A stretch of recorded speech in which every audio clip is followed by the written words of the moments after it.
everyone, we're back again with another installment in the Going Digital series. We finalized our prints in the previous video, and next up, we're going to explore the world of digital pattern making. It may not be the first thing that comes to mind, but having the correct avatar is one of the most important parts of going digital. Unlike other 3D softwares, avatars created in this generator are based on real body scans and ensure that our 3D garments will fit real people. The Size North America data used by the avatar generator is also the first large-scale sizing survey to include children.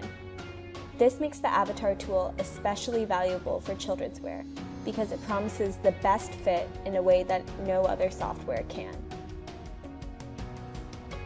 Using the measurements from my avatar, I can easily flat pattern my garments in the CAD Assyst program, as well as build upon basic blocks I have.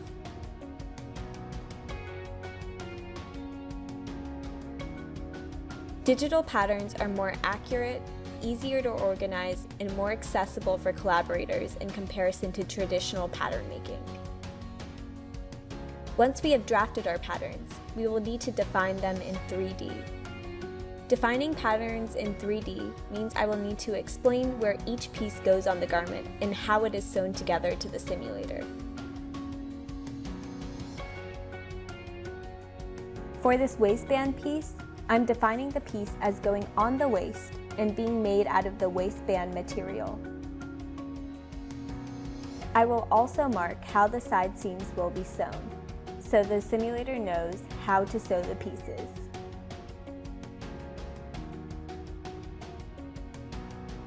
I will do this for all of my pattern pieces until everything is defined and explained to the 3D simulator. That concludes the fourth part of our Going Digital series. We will be simulating these patterns in 3D next. See you guys then!